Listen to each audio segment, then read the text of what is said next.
J'aimerais vous souhaiter la bienvenue à un autre épisode de Entre deux versets. Aujourd'hui, on parle d'un sujet qui est assez particulier.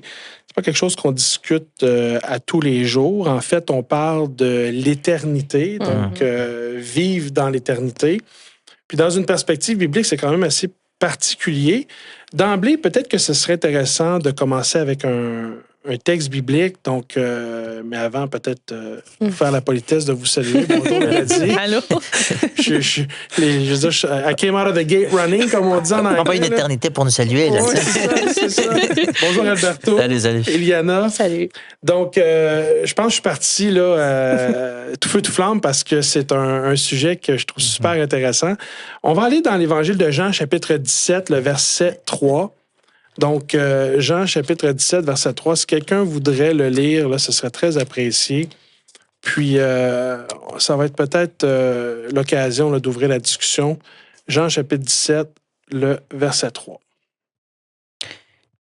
Je peux y aller? Parfait, vas-y, Eliana. Okay. Or, la vie éternelle, c'est qu'ils te connaissent, toi, le seul vrai Dieu, et celui que tu as envoyé, Jésus-Christ. Alberto, je te demanderais peut-être de nous mettre en contexte, là, parce qu'évidemment, on va parler de vie éternelle. Ça peut sembler flou pour certaines personnes. Là. Pourquoi est-ce que l'humanité a besoin de se faire dire que, bon, il y a une vie éternelle? Là? Oui.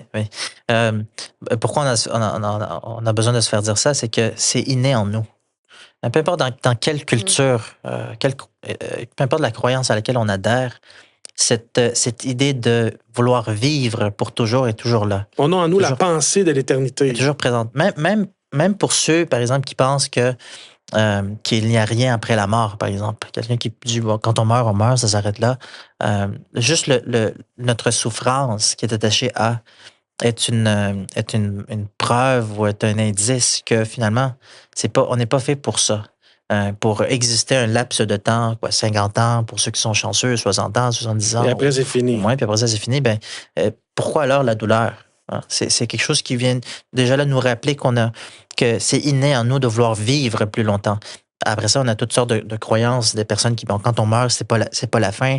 Il y en a d'autres qui croient à la réincarnation, etc. Donc, sous une forme ou une autre, cette idée de vivre éternellement est présente. Parce que je pense que c'était à l'origine de l'existence de l'être humain. Dieu nous a créés pour vivre éternellement. 50 ans, 60 ans, 70 ans, c'est pas assez. On a été créés pour vivre éternellement et donc c'est inné en nous. Donc je pense que c'est la raison principale pour laquelle on a besoin de parler de l'éternité, pour laquelle on a besoin de savoir qu'il y a cette possibilité-là que l'on puisse vivre éternellement. Moi, c'est assez particulier. Là, puis Mélodie, je serais curieux de savoir qu'est-ce que tu en penses. Moi, je suis quelqu'un dans la vie qui est très pratico-pratique. Là. C'est vraiment là, le here and now, le ici, maintenant. Un jour à la fois. Un jour à la Carpe fois. diem. C'est ça. Chaque jour suffit sa peine. Des fois, mon épouse me rappelle qu'un des enfants a un rendez-vous chez le dentiste la semaine prochaine. Puis j'ai dit non, là, ça va aller sur un post-it en quelque part parce que moi, j'essaie juste de finir ma journée d'aujourd'hui. Fait que penser à l'éternité, penser à la vie éternelle, c'est pas quelque chose auquel je m'adonne régulièrement, pour être honnête avec toi. Quelle place est-ce que toi, tu accordes, parce on est entre deux versets en tant que chrétienne à cette vérité, cet enseignement que Jésus nous a donné, que bon, si vous me connaissez vraiment, puis je fais partie de votre vie, ben le cadeau que vous avez, c'est la vie éternelle. Ça te fait penser à quoi tout ça? Je dirais que c'est quelque chose qui est vraiment facile à imaginer parce que, tu sais, disons, c'est sur Terre, tout a une finalité, un début, une fin. On doit penser à quelque chose qui n'a aucune fin. Un peu de misère à comme bien me l'imaginer, le mettre en perspective. Je dirais que, tu sais, je pense pas nécessairement comme à tous les jours, mais il y a comme, je dirais, un mix d'émotions. Tu sais, une certaine joie, mais aussi une certaine comme angoisse aussi parce que c'est quelque chose, tu sais, on connaît pas. Non, puis tu sais, l'inconnu, c'est pas quelque chose que comme j'aime vraiment. Donc, de pas savoir, OK, qu'est-ce qu'on fait jusqu'à ce moment-là, qu'est-ce qui arrive, c'est quoi les prochains événements et tout, ça peut aussi, pour certains, je pense, amener une petite anxiété aussi de penser à ça. Mais fondamentalement, tu le reçois comme quelque chose de positif. C'est quand même positif, oui. C'est positif quand même à la base, là, oui. Ben, c'est sûr que ça amène beaucoup de questions, justement, puis je voulais aller avec toi là-dessus parce que tu vois, parfois on se dit, mais comment ça va être de vivre éternellement? Ouais. Comme, c'est quoi l'éternité finalement? C'est quelque chose qu'on n'arrive pas à saisir, là. Puis même moi, je me suis posé souvent la question, fait qu'à un moment donné, je me suis même dit, en fait, l'éternité, je la comprends pas tout de suite, mais j'imagine que quand ça va arriver, je vais la comprendre, puis je vais pouvoir comprendre pourquoi est-ce que c'est de la façon dont c'est. Fait que c'est comme la façon dont je le vois, c'est oui, c'est là, mais en même temps, je peux pas tout comprendre, puis c'est correct de pas tout comprendre présentement. Ouais, ça fait du sens parce que, je veux dire, évidemment, quand que je parle avec d'autres chrétiens de ce concept de l'éternité, d'être avec Dieu pour toujours, il y en a qui disent, ouais, mais ça va être là longtemps, là, on va, à un moment donné, manquer de choses à faire. Là. Je veux dire, l'éternité, ça finit plus de finir. Là. Mais pour moi, je veux dire, et là, je parle juste de mon expérience, j'aime que Dieu m'aborde de deux façons. Il m'aborde dans ma relation de tous les jours pour venir m'aider dans mon quotidien. Puis ça, c'est vraiment là où est-ce que je mets mon temps, mon focus, mon énergie. Puis ensuite, il me ramène dans mes pensées cette éternité. Il me dit, mais tu sais, oublie pas là, que le but, là, au final, là, c'est qu'on soit ensemble pour toujours. Puis peut-être tu comprends pas tout, puis c'est vrai que je suis loin de là, je saisis pas à quoi ça va ressembler là, exactement. Mais j'ai l'impression et la conviction que tu me dis, fais-moi confiance, là, tu seras pas déçu. Là. Tu seras pas déçu, là, je te prépare de quoi qui a bien de l'allure. Là, au contraire, là, tu seras pas déçu par rapport à ça. Mais pourquoi est-ce que c'est important, d'après vous, dans notre quotidien, peut-être pas dans notre quotidien, mais de temps en temps, de ne pas oublier cette facette-là de l'enseignement de Jésus, cette éternité? Ben, pour faire le lien aussi avec ce dont on vient de parler, le fait qu'on ne peut pas comprendre tout, c'est qu'il ne faut pas oublier la raison pour laquelle l'éternité est là. C'est-à-dire, il y a eu cette séparation entre l'humain, l'humanité et le divin et Dieu. Donc, puis finalement, peut-être qu'on peut pas comprendre comment, le pourquoi, les logistiques de comment ce sera l'éternité, mais la raison pour laquelle on veut se retrouver éventuellement dans l'éternité, c'est parce que on va finalement être face à face avec Dieu dans l'état restauré du plan original. Puis je pense que ça, c'est important de garder ça à l'esprit. Finalement, c'est pas à propos de ce qu'il y a là-haut, nécessairement, c'est plutôt de qui il y a là-haut. C'est-à-dire, c'est pas juste d'arriver là, puis c'est une belle place, puis c'est vrai qu'il y aura pas de souffrance, c'est vrai qu'il y aura pas tous ces éléments qui nous angoissent, qui nous mettent en perplexité sur la planète ici-bas. Mais au-delà de ça, c'est de se retrouver par exemple, avec Jésus, qui a donné sa vie, puis de pouvoir tu vois, moi, je pense qu'il y aura un certain élément de gratitude aussi infini qu'on va se sentir parce que finalement, on voit c'est comme c'est complet, c'est finalement complété. Toute cette histoire est bouclée. J'aime ça. J'essaie de retenir quelque chose que tu as dit, puis je vais revenir, Alberto. Oui. En fait, je voulais juste deux anecdotes. En fait, la première, c'est que on a demandé à une jeune fille où se trouve le ciel, où se trouve le paradis. Et elle a dit, c'est facile. Le ciel, le paradis se trouve là où Jésus est. Parfois, quand on parle d'éternité, on pourrait dire, on va passer l'éternité dans le ciel. Mais non. Imaginez qu'on est dans le ciel, puis Jésus n'est pas là.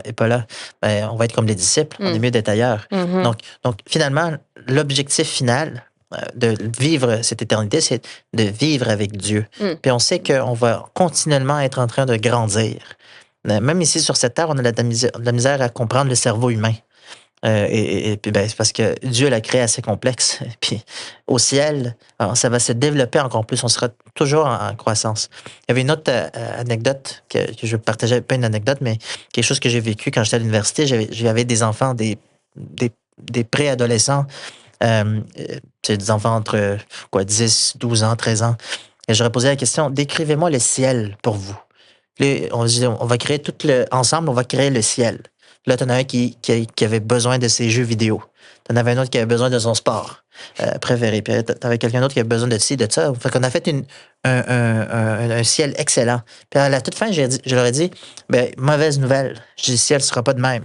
Là, ils étaient tous dessus. Je dis, là, qu'est-ce qu'on va faire là-haut sinon? Je vous promets que ça va être 10 fois meilleur de qu'est-ce que vous avez mentionné. Parce que Dieu a pensé à beaucoup plus de détails de qu'est-ce que vous avez mentionné. Et donc, l'idée de cette éternité, de le ciel, oui, ça va être extraordinaire. On jouera pas de la harpe seulement là, pour l'éternité. Ça sera vraiment extraordinaire au niveau de...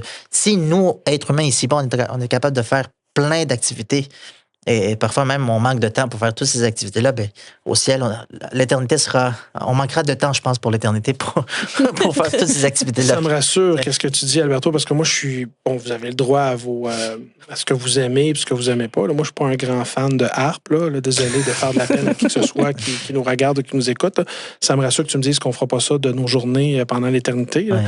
Mais je vais revenir à quelque chose que tu as dit, Liana, puis ensuite, je vais demander à Mélodie, ça pourrait nous amener là, dans Apocalypse chapitre 21, le verset 4. Tu sais, je faisais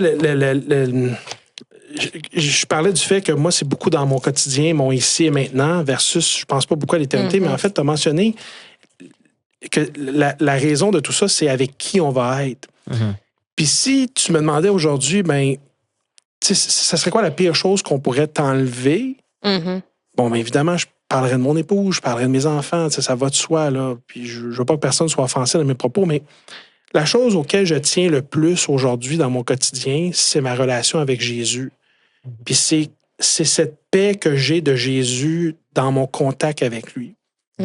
Puis ça, juste savoir que je vais avoir ça pendant l'éternité, c'est quelque chose qui me rassure, qui m'encourage, qui me fait énormément de bien. Puis ça rejoint un peu ton anecdote de dire, mais c'est où le ciel? C'est où est-ce que Jésus se trouve? Et donc, ça fait du sens pour moi. Ça m'aide à relier cette idée d'une éternité qui est quand même lointain puis qu'on ne comprend pas exactement. Puis mon day-to-day, là, où est-ce qu'il y a vraiment là, cette vie quotidienne auquel on doit passer à travers. Et je pense que cette relation avec Jésus, c'est quelque chose que je ne veux pas perdre. Je ne sais pas pour vous. Moi, j'ai hâte de le voir, Jésus, en chair et en os. Je m'imagine plein d'affaires, des fois, dans ma tête. J'imagine je voudrais y faire un accolade, puis même un câlin. Puis j'ai l'impression que quand il va me parler d'une façon comme si on se connaît depuis toujours, parce que, bon, il me connaît depuis toujours. Il va savoir exactement quoi me dire puis comment m'aborder. Puis tu as mentionné quelque chose, c'est cette idée aussi où est-ce que, puis Alberto t'en a parlé également, c'est que l'éternité, il faut que ça soit, faut que ça ait du sens. Donc, il ne faut pas qu'il y ait de souffrance, il ne faut pas qu'il y ait de mort, il ne faut pas qu'il y ait de maladie. Je ne sais pas si on pourrait aller dans le texte, puis ensuite en parler un peu. Donc, il est écrit, « Et il sera toute larme de leurs yeux, la mort ne sera plus, et il n'y aura plus ni deuil, ni cri, ni douleur, car les premières choses ont disparu. » Je ne sais pas si vous avez une opinion par rapport à ce texte-là. Moi, ça m'amène beaucoup à Viktor Frankl, là, qui a été dans les camps là, de concentration. Puis, il expliquait que l'être humain est capable, bon, c'est un psychiatre aussi, là, l'être humain est capable d'endurer beaucoup de douleurs, beaucoup de souffrances, à condition qu'il soit capable de donner un sens à celle-ci. Donc, si on est en train de souffrir pour une cause qui est louable ou une cause quelconque, ben, ça aide un peu à être dans la résilience face à la souffrance. Mais je pense qu'on n'a pas besoin de regarder aussi loin que ça, dans le sens que, puis c'est pas pour dire, c'est-à-dire les camps, justement, ce que ces gens-là ont vécu, c'est terrible, mais parfois, même les choses plus entre guillemets normales, c'est-à-dire des choses plus courantes, donc un deuil. Parfois, ça peut donner ce même genre de souffrance aussi. Puis je pense que le fait de savoir que ça n'existera plus, c'est d'une paix énorme. C'est un baume. C'est un baume. Puis moi, je peux en témoigner parce que j'ai perdu mon frère plus jeune récemment. Puis je pense que ce texte-là, présentement, on parlait il n'y a pas si longtemps que ça de comment la parole de Dieu, parfois, elle nous parle différemment à différents moments. Puis c'est justement, c'est un de ces textes-là qui est comme devenu un point d'ancrage pour moi. De savoir que l'éternité, c'est aussi l'effacement, la mise à zéro de la souffrance, des pleurs, puis de ce que l'on peut vivre, qui est très difficile, parce que finalement, ça aussi, c'est une séparation. Puis l'éternité, je pense que c'est lorsque la séparation n'est plus. Peu importe si c'est premièrement avec Dieu, c'est-à-dire la séparation que l'humanité a dû subir à cause du péché. Oui, c'est ça, à cause du péché, mais aussi la séparation face à nos proches, qui est un résultat aussi du péché, malheureusement, c'est ça. Et tu touches à 2 points qui sont très importants et j'aimerais souligner quand même ton courage d'aborder ce sujet-là. En fait, c'est aussi cette idée de dire que l'éternité, c'est une occasion de retrouver ceux et celles qu'on aime, qui eux aussi ont fait ce cheminement avec Christ et l'ont reçu dans leur vie. Mais moi, j'ai vécu d'autres formes de souffrance qui m'ont peiné. Il y en a de toutes sortes, en fait. Puis ce que je me rends compte, c'est que, bon, évidemment, quand je suis déconnecté de Dieu, puis je suis vraiment fâché, puis je me sens pas bien, ça m'est arrivé de souhaiter du mal à des gens, là. Puis je suis conscient que c'est pas correct, là, mais je mets ça dans un contexte. Il y a certaines souffrances que moi j'ai vécues, j'imagine que celles que tu es en train de vivre aussi, on ne souhaite pas ça à personne. Je veux dire, on ne veut pas que les gens aient à passer à travers ce déchirement de cœur, cette blessure profonde de détachement d'une certaine façon. Et je pense que Jésus, dans sa promesse de nous donner la vie éternelle, c'est quelque chose de beau qu'il nous donne parce qu'il nous dit, ben moi, je vais rétablir un mode de fonctionnement où cette peine-là, ces deuils-là, cette souffrance-là, la mort, la maladie, la haine, le ressentiment, la vengeance, ça ne fera pas partie du projet de l'éternité parce que je vais avoir détruit ça parce que ça s'en va avec le péché. Ouais. Je ne sais pas si ça fait du sens, Alberto. Tout à fait, tout à fait. Moi, ce que je voulais juste mentionner, c'est quand on parle d'éternité, c'est pas quelque chose qui est pour plus tard. D'un point de vue biblique, l'éternité, c'est aujourd'hui. C'est à partir de maintenant qu'on peut avoir commencé à vivre cette question d'éternité. Je me demandais, c'est quand que tu avais de nous faire passer du pas creux au... Là, c'est un deep dive. Là. On y va. Amène-nous dans l'éternité aujourd'hui. Là. C'est pour cela que, c'est-à-dire l'éternité qui commence aujourd'hui, c'est le texte biblique va le dire différemment. Hein, c'est-à-dire celui qui a le Fils, il a la vie. Dans 1 Jean. Dans l'Évangile selon Jean, Jésus va nous rappeler que lorsque nous sommes en Christ, on ne meurt pas, mais l'on vit éternellement.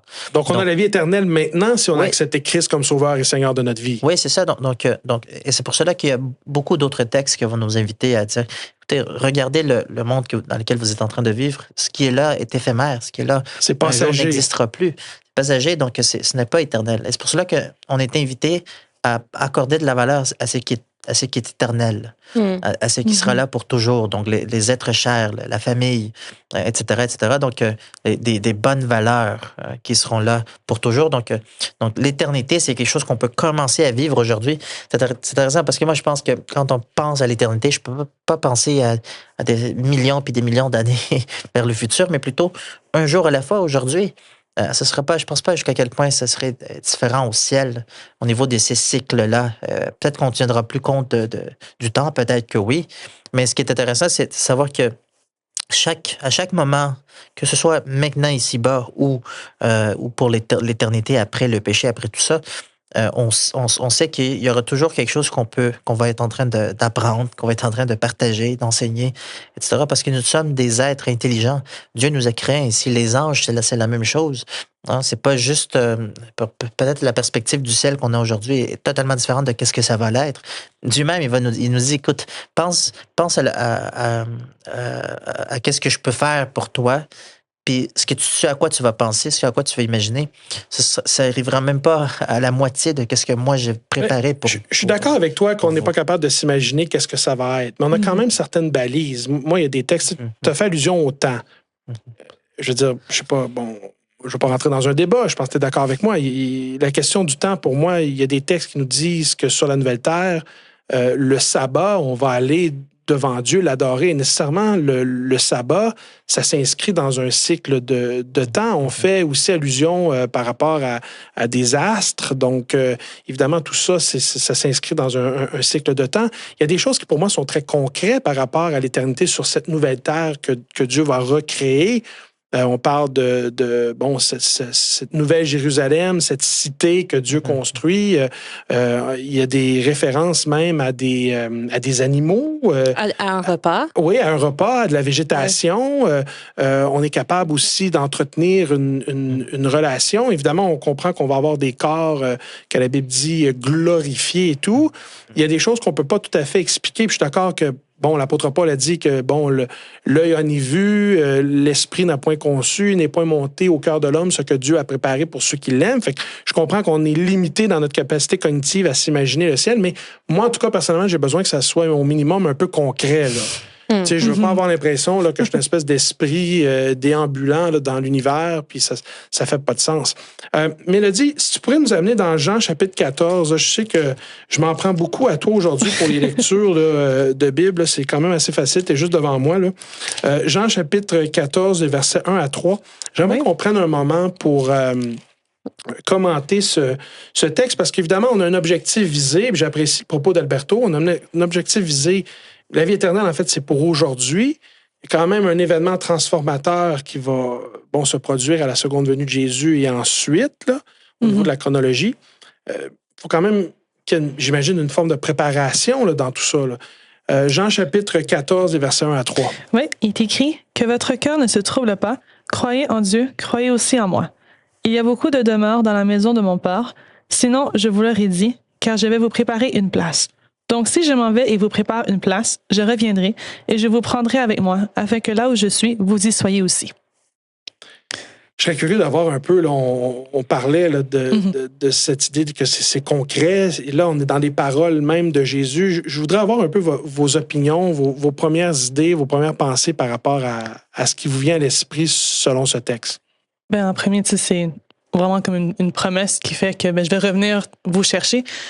Puis disons, même juste en newsletter, quand un ami dit « Ah, je viens chercher comme à 5 heures, qu'est-ce qu'on fait en attendant? » Mais en temps normal, on se prépare à l'avance pour être prêt à la porte, pour que notre ami puisse partir. Donc, c'est de la même façon qu'il nous dit « Je vais revenir vous chercher, je vous prépare une place. » Nous aussi, entre-temps, on a une préparation à faire sur Terre. En attendant, c'est pas juste que je reste assis et j'attends la deuxième venue non plus. Là.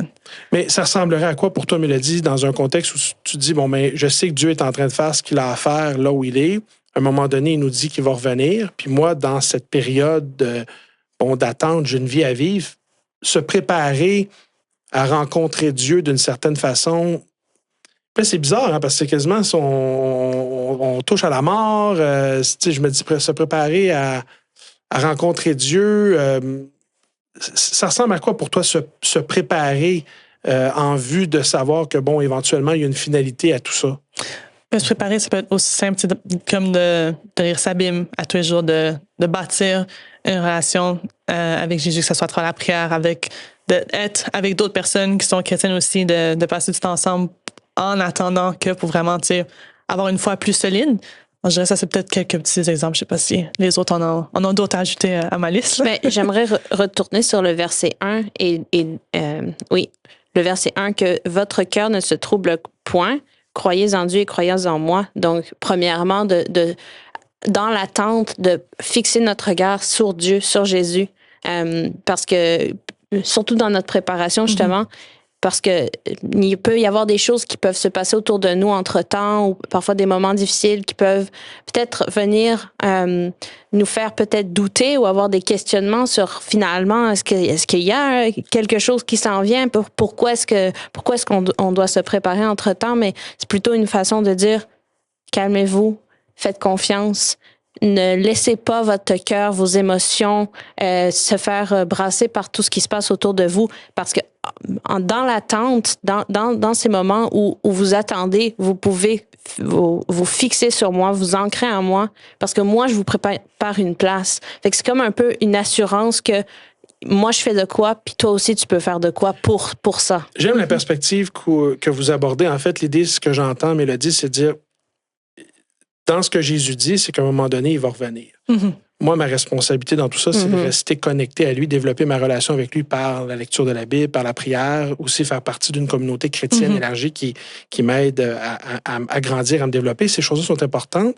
Puis, j'aime ton propos, Iliana, dans la mesure où on vit des moments bouleversants. Là. Je veux dire, hier, moi, j'ai allumé le téléviseur, puis je suis allé sur le bulletin d'information, puis juste au bout de 7 minutes, je me suis dit, voyons donc, qu'est-ce qui se passe? Ça n'a aucun sens.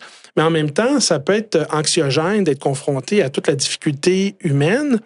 Mais la Bible nous dit, soyez pas anxieux par rapport à ça. Ces choses-là doivent se produire. Il va y avoir des bouleversements au sein de l'humanité. Il va y avoir des guerres, des bruits de guerre. Il va y avoir des famines. Il va y avoir des cataclysmes. Il va y avoir des enjeux géopolitiques, économiques et tout.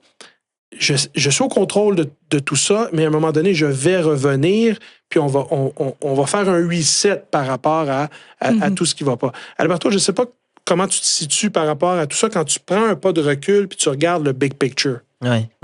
En fait, moi, je pense que qu'est-ce que Jésus est en train de faire ici, c'est vraiment nous donner de l'espoir et de l'espérance. C'est sûr qu'il parle à ses disciples par rapport à ce passage. Ses disciples qui ont passé 3 ans et demi avec lui, ils veulent pas qu'il s'en aille. Jésus dit, soyez pas inquiets, je vais revenir pour que vous puissiez être avec moi. Donc, je pense que l'aspect global de tout cela, on revient toujours à la même chose, mais c'est parce qu'il n'y a pas un autre chemin. C'est que Dieu est amour. Et c'est la raison pour laquelle on parle d'éternité, c'est que son amour le pousse, pour le dire ainsi, à vouloir vivre avec nous aussi éternellement. Pour toujours. Pour toujours. Donc, et là, il veut nous donner de l'espoir. Et c'est que l'espoir que nous avons est tellement là, réel, et Jésus est un exemple de cet espoir-là. Autrement dit, même pour nous les vivants, mais aussi ceux qui sont déjà, ceux qui ne sont plus avec nous. Donc, la résurrection de Jésus est un rappel. Et même le fait qu'il est présent, qu'il vit au ciel devant son Père, est un rappel pour nous qu'éventuellement, nous allons aussi être devant le Père, être avec Jésus là où est-ce qu'il est. Donc, c'est pour ça que l'Épître aux Hébreux, il va mentionner Jésus comme étant notre grand frère. Notre grand frère, il est allé de l'avant, faire le chemin pour que nous aussi, on puisse le suivre et être avec lui pour l'éternité. Donc, je pense que c'est un plan merveilleux qui commence dès à maintenant. Dans l'éternité, tantôt on a lu dans Jean chapitre 17, l'éternité commence aujourd'hui dans notre relation avec Jésus. L'éternité, ce serait quoi? Ce sera d'approfondir et de mieux le connaître. Il nous reste à peu près 1 minute 30 et le temps file. Peut-être un dernier tour de table très rapidement, en commençant par Iliana. Peut-être un petit mot de la fin. Qu'est-ce qu'on dit par rapport à l'éternité, finalement? Je pense que c'est de chercher le royaume des cieux au-dessus de tout le reste, parce que finalement, on peut voir qu'en fixant nos yeux sur l'auteur de l'éternité, c'est-à-dire sur Dieu, sur Jésus, il y a une certaine paix qui vient aussi à ça. Donc c'est ce que je pourrais dire pour ça. Et ça met les priorités à la bonne place, ouais. Mélodie? Mm-hmm. Pour un peu voler qu'est-ce que Alberto nous a dit, ça commence dès aujourd'hui. Donc, c'est vraiment une préparation en attente du deuxième retour. Là. Alberto? Oui. Connaître Dieu. Moi, je resterai avec ça. Il y a rien ça revient au texte qu'on a lu au début. Donc, la vie éternelle consiste à le connaître. Donc, je pense qu'il n'y a rien de mieux que de faire cela. Apprendre à connaître qui il est, comment il est, pourquoi il fait certaines choses qu'on n'arrive pas à comprendre. On aura l'éternité qui commence dès à maintenant pour essayer de comprendre pourquoi. Puis j'imagine, et moi en tout cas c'est l'expérience que je vis, plus j'apprends à connaître Jésus au quotidien, plus j'ai le goût de passer l'éternité avec lui. Et donc c'est quelque chose qui vaut la peine d'être expérimenté et être découvert. Merci d'avoir été avec nous aujourd'hui entre 2 versets, puis au plaisir de se retrouver lors d'un prochain épisode. Merci.